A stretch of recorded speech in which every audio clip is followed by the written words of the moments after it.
எப்போதும் பாப்பா கோயிலுக்கு வாரம் வாரம் புதன்கிழமை பாப்பா கோயிலுக்கு போவோம் ஐயா. பாப்பா கோயிலுக்கு போயிட்டு நான் வியாழக்கிழமை காலையில் 5 மணிக்கு வந்து நான் அந்த ரோட்டில் நின்னையா. ஐயா நான் ஆட்டோவில் ஏறி குந்தினேன் ஐயா. எம்மா நீ வாமா நான் கொண்டு போய் நான் தேவூர்தாம்மா போகிறேன்னு என்னை அழைச்சிட்டு போய் சரி ஐயாம்மா நான் வரலன்னு சொன்னேன்.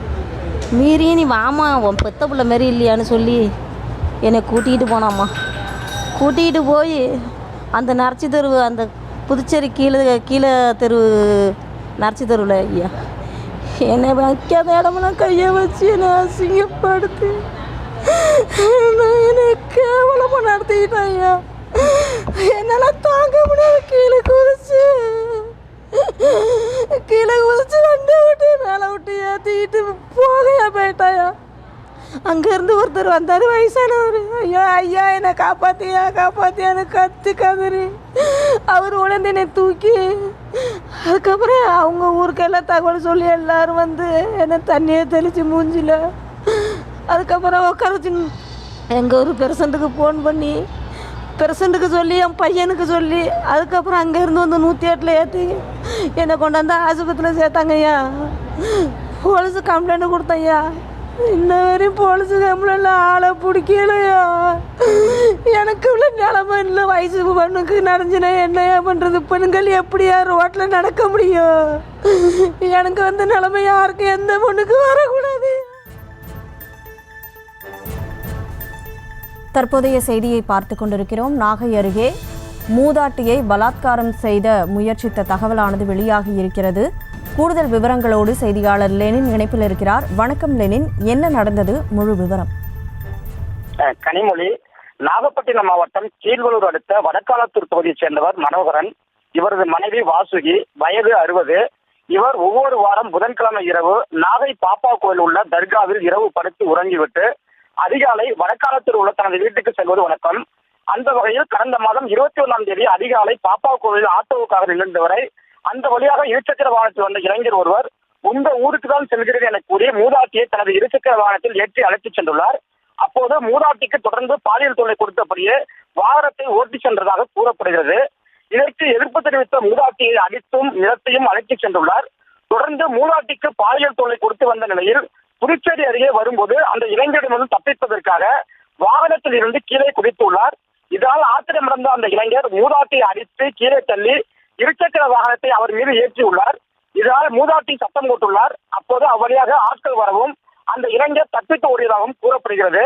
மூதாட்டியின் மீது இருசக்கர வாகனத்தில் ஏற்றியதில் மூதாட்டியின் இடதுகால் உடைந்து போனதால் அருகில் இருந்தவர்கள் அவரை மீட்டு 108 ஆம்புலன்ஸ் ஒரத்தூர் அரசு மருத்துவமனைக்காக சிகிச்சைக்காக அனுப்பி வைக்கப்பட்டு தற்போது வரை தொடர் சிகிச்சையில் இருந்து வருகிறார். இந்த சம்பவம் குறித்து மூதாட்டியின் உறவினர்கள் கீழ்வளூர் காவல் நிலையத்தில் புகார் அளித்தனர். ஆனால் அவர்கள் எந்தவித நடவடிக்கையும் எடுக்காததால் நாகை மாவட்ட காவல் கண்காணிப்பாளர் ஹர்சிங்கிடம் புகார் அளித்தனர். இதனைத் தொடர்ந்து கீழ்வளூர் காவல் நிலையத்தில் வழக்கு பதிவு செய்து விசாரணை மேற்கொண்டதிலும் அப்பகுதியில் இருந்த சிசிடிவி காட்சிகளை ஆய்வு செய்த போதும் இருசக்கர வாகனத்தில் மூதாட்டியை அழைத்துச் சென்றதும் பெரிய நரியங்குடி பகுதியைச் சேர்ந்த குமரவள் என்பதும் அவர் அதே பாப்பா கோயில் சலூன் கடை வைத்ததும் தெரிய வந்தது. மேலும் மூதாட்டி தலைமையில் செல்வதை அறிந்து தனது வாகனத்தில் ஏற்றி சென்று பாலியல் தொல்லை கொடுத்திருப்பதும் தெரிய வந்துள்ளது. இந்த நிலையில் போலீசார் தன்னை தேடுவதை அறிந்த குமரவள் தற்போது தலைமறைவாகியுள்ளார். இது குறித்து பாதிக்கப்பட்ட மூதாட்டி கூறும்போது தாய் மாதிரி இருந்த எண்ணெயை தொடாத இடத்தெல்லாம் தொட்டு அசிங்கப்படுத்தியதாகவும் எனக்கு ஏற்பட்டது போல வேறு எந்த பிறருக்கும் ஆள்போது என்று கண்ணீர் வடித்தார். இந்த சம்பவம் இப்பகுதியில் பரபரப்பை ஏற்படுத்தியுள்ளது. தற்போது இது குறித்து போலீசாரிடம் விசாரித்த போது அவர் மீது வழக்கு பதிவு செய்து தனிப்படை அமைத்து தேடி வருவதாக தெரிவித்துள்ளனர். கனிமொழி,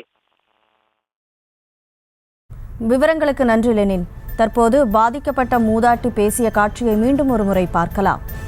எப்போதும் பாப்பா கோயிலுக்கு வாரம் வாரம் புதன்கிழமை பாப்பா கோயிலுக்கு போவோம் ஐயா. பாப்பா கோயிலுக்கு போயிட்டு நான் வியாழக்கிழமை காலையில் 5 மணிக்கு வந்து நான் அந்த ரோட்டில் நின்னையா. ஐயா நான் ஆட்டோவில் ஏறி குந்தினேன் ஐயா. எம்மா நீ வாமா நான் கொண்டு போய் நான் தேவூர்தாம்மா போகிறேன்னு என்னை அழைச்சிட்டு போய் சரி ஐயாம்மா நான் வரலன்னு சொன்னேன். மீறி நீ வாமா உன் பெத்த பிள்ளை மாரி இல்லையான்னு சொல்லி என்னை கூட்டிகிட்டு போனாம்மா. கூட்டிகிட்டு போய் அந்த நரச்சி தெருவு அந்த புதுச்சேரி கீழே தெரு நரச்சி தெருவில் ஐயா என்னை வைக்காத இடமெல்லாம் கையை வச்சு என்னை அசிங்கப்படுத்து என்னை கேவலமாக நடத்திக்கிட்டேன் ஐயா. என்னால் தாங்க முடியாது. கீழே குதிச்சு வண்டி விட்டு மேலே விட்டு ஏற்றிக்கிட்டு போகையா போயிட்டாயா. அங்கேருந்து ஒருத்தர் வந்தார் வயசானவர். ஐயோ ஐயா என்னை காப்பாத்தியான்னு கத்து கதறி அவர் உடனே என்னை தூக்கி, அதுக்கப்புறம் அவங்க ஊருக்கெல்லாம் தகவல் சொல்லி எல்லாரும் வந்து என்னை தண்ணியை தெளித்து மூஞ்சில, அதுக்கப்புறம் உட்கார வச்சு எங்கள் ஒரு பெர்சன்ட்டுக்கு ஃபோன் பண்ணி பெர்சன்ட்டுக்கு சொல்லி என் பையனுக்கு சொல்லி, அதுக்கப்புறம் அங்கேருந்து வந்து 108 ஏற்றி என்னை கொண்டாந்து ஆஸ்பத்திரியில் சேர்த்தாங்கய்யா. போலீஸு கம்ப்ளைண்ட் கொடுத்தையா. இன்ன வரையும் போலீஸு கம்ப்ளைண்ட்ல ஆளை பிடிக்கலையா. எனக்கு இவ்வளோ நிலமை இல்லை. வயசு பொண்ணுக்கு நடந்துச்சுன்னா என்னையா பண்ணுறது? பெண்கள் எப்படியா ரோட்டில் நடக்க முடியும்?